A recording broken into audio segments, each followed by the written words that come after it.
कि Bharatiya Janata party public के पैसे का मिसयूज कर रही है। अनाज वो दे रहे हैं सड़ा हुआ और फोटो लगा रखी है मोदी की सुंदर सुंदर। उस फोटो को कालित पोत के तब देना चाहिए सरकार को, जिसे हम पसंद ही नहीं करते, जबरदस्ती आप दे रहे हैं। क्योंकि ये कॉरपोरेट की मार्केटिंग की सरकार है, लोगों के हित की नहीं। अगर लोगों के हित की होती तो वो अनाज पे फोकस करती। इनका जो फोकस है वो थैले के ऊपर। नमस्कार, सभी को सादर प्रणाम। मैं अनूप कुमार और आज हमारे साथ हैं प्रदीप हुड्डा, हरियाणा प्रदेश अध्यक्ष लोकदल। इनसे बात करेंगे हरियाणा की राजनीति को लेके। हुड्डा साहब, हरियाणा की राजनीति को आज के टाइम में जो हरियाणा की राजनीति है उसको आप किस प्रकार से देखते हैं? एक जनता दल का टाइम होता था, चौधरी देवलाल बंसीलाल के टाइम में जो राजनीति दल थे, जो हमें सुनने को मिला है वो एक राजनीति एक अलग ही चीज़ थी, लेकिन आज का जो देखने को मिलता है वो अलग है। तो इसको आप किस प्रकार से देखते हैं? अनूप जी, सभी दर्शकों को और आपको नमस्कार। हरियाणा में राजनीति आप जब से देखेंगे, हरियाणा बना 1 नवंबर 1966 से, तो हरियाणा में राजनीति किसानों की रही है। हाँ, कुछ किसान नेता इधर से उधर चले गए। जब आप देखेंगे 66 के बाद जो चौधरी बंसीलाल आए, कुछ टाइम के लिए राव वीरेंद्र सिंह रहे, पर पहले भगवत दयाल शर्मा जी थे। उसके बाद चौधरी देवीलाल, बंसीलाल, भजन लाल, जो भी नेता आए तो किसानों की पृष्ठभूमि से आए। अभी भूपेंद्र हुड्डा ने 10 साल किया, अभी मनोहर लाल खट्टर बीजेपी के पिछले 7 साल से हैं। आज हरियाणा में 3 साल बचे हुए हैं, 24 में चुनाव हैं, 24 के लास्ट में चुनाव है, लेकिन खट्टर हरियाणा को रास नहीं आ रहे हैं।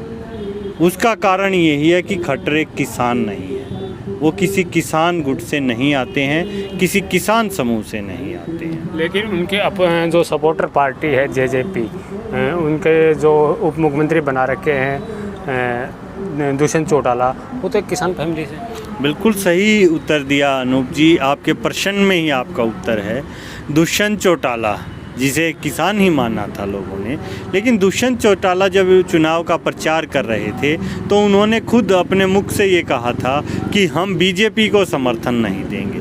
उन्होंने वोट जो मांगा था वो बीजेपी को यमुना पार भेजने के लिए मांगा था और सत्ता के लिए मांगा था। लेकिन अब उन्होंने ही धोखा कर दिया जनता के साथ और वो सत्ता की गोद में जाके बैठ गए।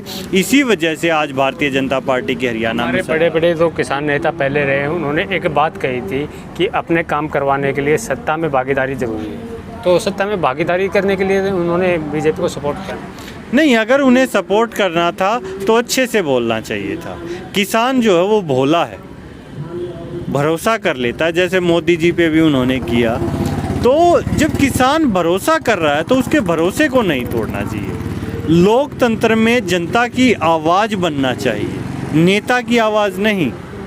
वो तो भारतीय जनता पार्टी के विरोध के जितने वोट लिए उन्होंने तो हरियाणा से किसान की राजनीति ही ख़त्म कर दी। क्योंकि जो हरियाणा में भारतीय जनता पार्टी के खिलाफ 35% वोट बैंक था, वो चला गया जेजेपी के पास, कुछ चला गया कांग्रेस के पास। वोट बैंक तो आप भारतीय जनता पार्टी का देखोगे 33-34% ही आया था, 67% इनके अगेंस्ट था। लेकिन उसके बावजूद आज सत्ता में है। सत्ता में कैसे है? लोगों की वजह से नहीं, जनता की वजह से नहीं, किसानों की वजह से नहीं, धोखे की वजह से। अब उन्होंने धोखा दिया तो ये उनकी गलत बात है। अगली बार किसान देखेगा, जेजेपी को भी देखेगा, बीजेपी को भी देखेगा, ए टीम को भी देखेगा और बी टीम को भी देखेगा। अभी 7 साल में देखने को मिला है, खट्टर साहब भी कह रहे हैं कि हरियाणा को नंबर 1 बना दिया, विकास में भी, बेरोजगारी भी ख़त्म कर दी है। तो इसको किस प्रकार? भाई, या तो अपनी केंद्र सरकार के डेटे गलत चेक कर रहे हैं। कल परसों ही आया है जो नया सर्वे आया है, उसमें हरियाणा में 28% से ज़्यादा बेरोज़गारी आई है। तो हाँ, बेरोज़गारी में नंबर 1 बना दिया हरियाणा। बेरोज़गारी में नंबर 1 है, करप्शन में नंबर 1 है, रोज़ क्राइम हो रहा है, क्राइम में नंबर 1 है। आप कह रहे हैं बेरोज़गारी, करप्शन और क्राइम में हरियाणा नंबर 1 है, लेकिन वहीं अगर खट्टर साहब की छवि को देखें तो उस पर छवि पे अभी तक कोई उंगली नहीं उठी है। क्यों नहीं उठी है? हरियाणा के नहीं, वो मैं पूरे देश के जो मुख्यमंत्रियों की लिस्ट आई है उसमें आप देखेंगे पहले 10 में सारे बीजेपी के ही हैं। जो सबसे ख़राब मुख्यमंत्रियों की है उसमें वो टॉप पर है। कहाँ से है? कौन सी छवि अच्छी है बताइए आप मुझे छवि। ये छवि बताइए कि उनकी छवि करनाल में अच्छी है। आज ही हम करनाल में देख रहे थे, उनके गृह क्षेत्र की बात ही बता देता हूँ। एक बहुत बड़ा मटका बनाया गया है 5 लाख रुपए का, जिसकी कॉस्ट 50,000 रुपये भी नहीं है। पब्लिक के पैसे को वेस्ट किया गया है। 50 करोड़ का टेंडर लगाया था सड़कों पर टाइलें लगाने का, वो सारी टाइलें बैठ गई हैं पहली ही बारिश में। सीसीटीवी लगाने के टेंडर हुए थे, सारे सीसीटीवी खराब पड़े हैं, आप जाके देखिए। ये मैं करनाल की मुख्यमंत्री मनोहर लाल के गृह क्षेत्र की गृह विधानसभा की बात कर रहा हूँ। आज अगर देखने को मिले, हरियाणा में बात करते हैं, जो अभी 5 किलो मुफ्त राशन घर के डिस्ट्रीब्यूट कर रहा है, उस पर पोस्टर लगे हुए हैं, मोदी जी के भी लगे हुए हैं, खट्टर साहब के भी लगे हुए हैं और दुष्यंत चौटाला के भी लगे हुए हैं। तो कुछ लोगों ने विरोध में उनको थलों को जला दिया गया है, तो उन पर सरकारी संपत्ति को नुकसान पहुंचाने का केस दर्ज हो गया है। तो इसको किस प्रकार देखते हैं? क्या भाई केस दर्ज कीजिए आप। भाई सरकारी संपत्ति और थैले जो हैं वो पब्लिक के पैसे के हैं। पहले तो तुमने उस पर फ़ोटो क्यों छपवाए? और अगर वो केस दर्ज ही कर रहे हैं तो मुख्यमंत्री मनोहर लाल के ऊपर केस होना चाहिए और इनको जेल होनी चाहिए, क्योंकि उसके ऊपर भारतीय जनता पार्टी के प्रदेश अध्यक्ष ओम प्रकाश धनखड़ का भी फ़ोटो है। क्या वो सरकार में है, सरकार के किसी पद पे हैं, या वो ये स्पष्ट करें कि भारतीय जनता पार्टी पब्लिक के पैसे का मिसयूज़ कर रही है। और उन थैलों के अंदर क्या निकला है? सड़ा हुआ अनाज। और थैलों की कॉस्टिंग क्या है? 100 रुपये का थैला 96 रुपये के अनाज के लिए। किस लिए भाई, किस लिए आप बताइए ना। हमें थैला चाहिए या हमें अनाज चाहिए? और अनाज वो दे रहे हैं सड़ा हुआ, और फ़ोटो लगा रखी है मोदी की सुंदर सुंदर। उस फोटो को कालित पोत के तब देना चाहिए सरकार को, जिसे हम पसंद ही नहीं करते, ज़बरदस्ती आप दे रहे हैं। क्योंकि ये कॉरपोरेट की मार्केटिंग की सरकार है, लोगों के हित की नहीं। अगर लोगों के हित की होती तो वो अनाज पे फोकस करती। इनका जो फोकस है वो थैले के ऊपर। पीछे की हरियाणा की राजनीति देखें तो वो लगभग कहीं ना कहीं ठीक रही है, लेकिन आज की जो राजनीति है, बीजेपी के कुछ नेता हैं, नेत्री हैं, जो अविवादित बयान देते हैं, किसानों को मवाली कहते हैं, टपोरी कहते हैं, दारूबाज कहते हैं, सोनाली फोगाट को लेके ही। हाँ, कहने दीजिए।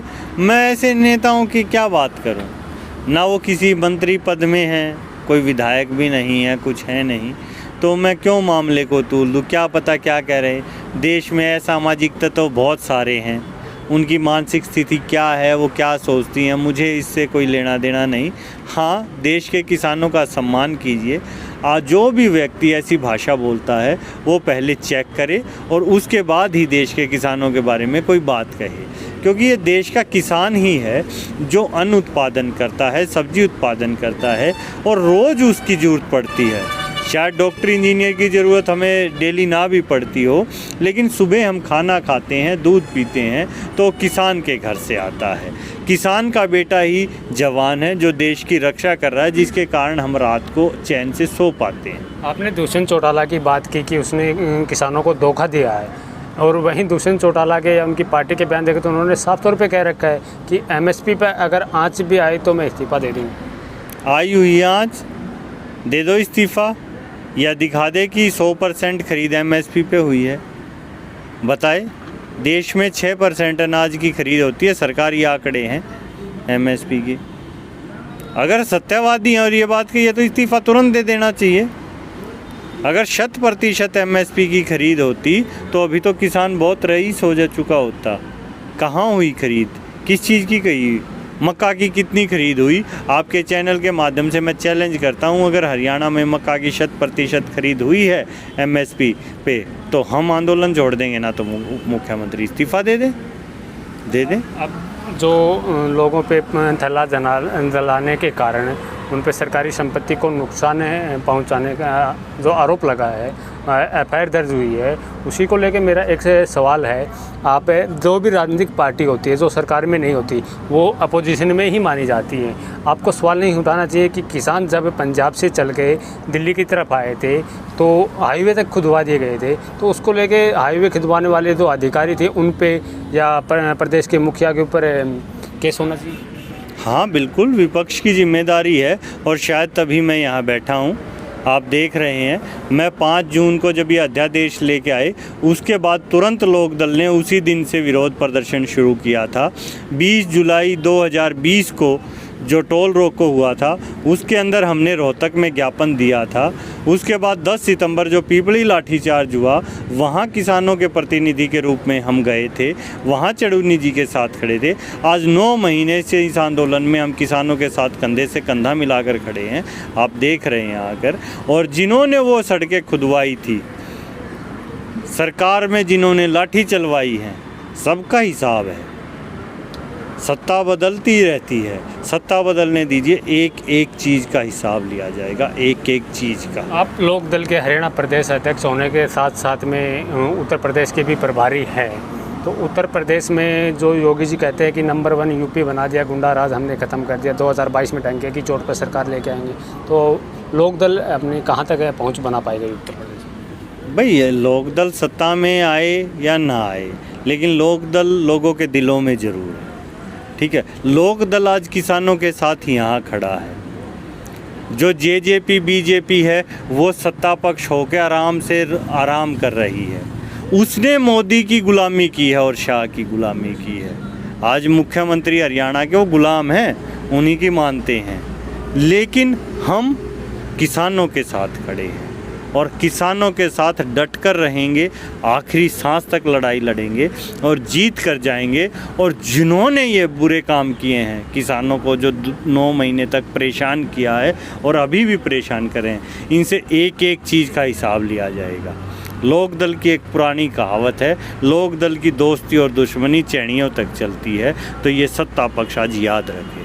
कभी जब चुनाव हों, कुछ सीटें लोक दल की आएँ, तो जेजेपी दुष्यंत चौटाला वाला हाल तो नहीं हो जाएगा कि वापस जाके बीजेपी की गोदी में बैठ? मतलब ही नहीं है, हमारी कोई विचारधारा ही नहीं मिलती है। चुनावों से पहले विचारधारा तो दुष्यंत चौटाला की भी नहीं मिलती थी ना। हाँ, तो बेशक हमने ऐसा कभी गठबंधन नहीं किया। 87 के चुनाव में हमारे साथ लड़ी थी, हरियाणा के चुनाव में सबसे बड़ी पार्टी बनकर हम ही उभरे थे। आज तक के हरियाणा के इतिहास में लोक दल ने ही सबसे बड़ी सरकार बनाई है। तब बीजेपी के मंगल सेन हमारे साथ होते थे, लेकिन विचारों के टाइम पे उस टाइम छोड़ दिया था जब 90 में से 85 सीट आई थी। और आज तक का लोक दल का इतिहास बता दें, वो कभी भी लोक दल ने अपने विचारधारा से अलग हटके कहीं राजनीति की हो।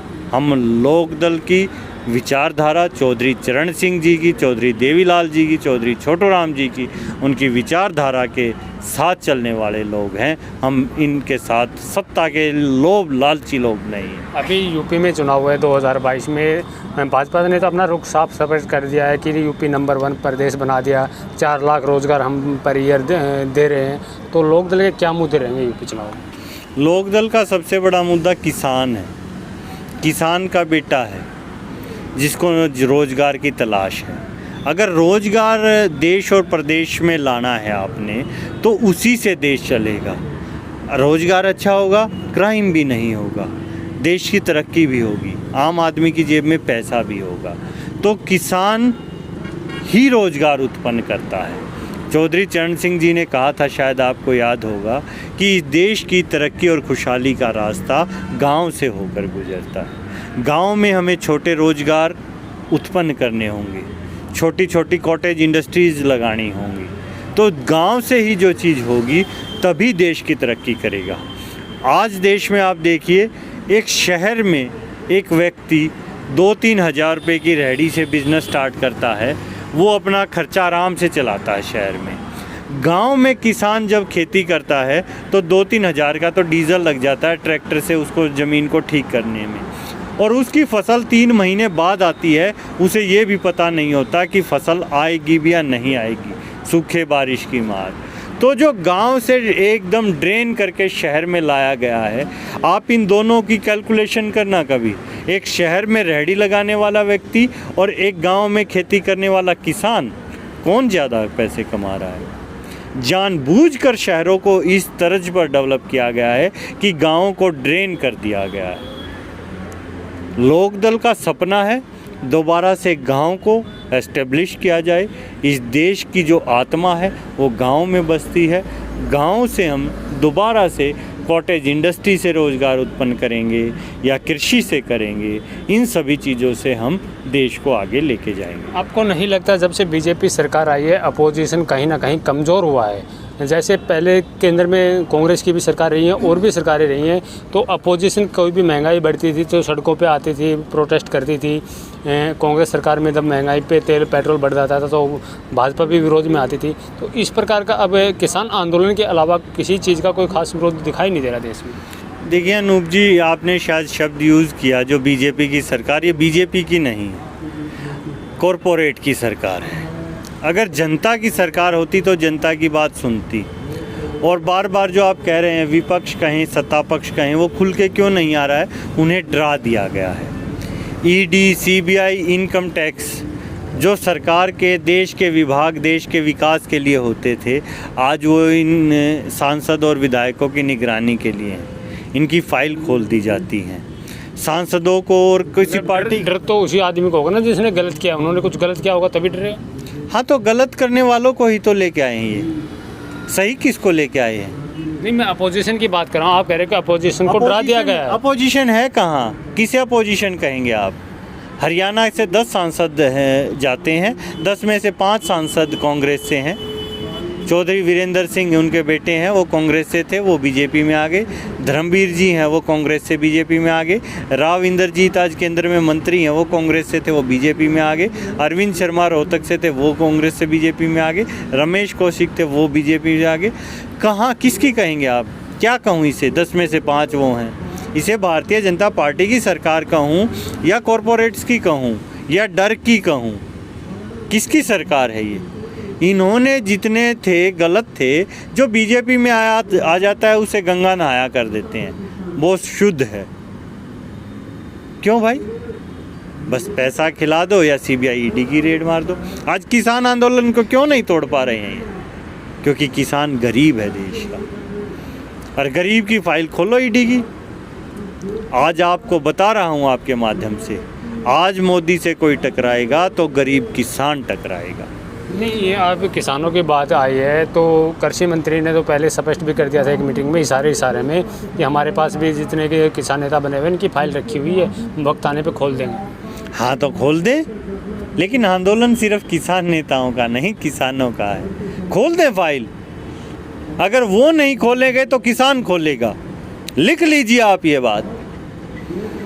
इस देश में जो भी भ्रष्टाचार अभी तक हुआ है, आने वाला समय उन सभी भ्रष्टाचारियों को ख़त्म करेगा। और मैं आपके माध्यम से ये कह रहा हूँ, आज भारत सरकार के अंदर जितने भी जनप्रतिनिधि हैं या जो ब्यूरोक्रेट्स हैं, जो आज देश के लिए गलत काम कर रहा है, एक एक चीज़ का हिसाब लिया जाएगा और वो किसान लेगा। जी धन्यवाद। दिल्ली से अनूप कुमार की रिपोर्ट।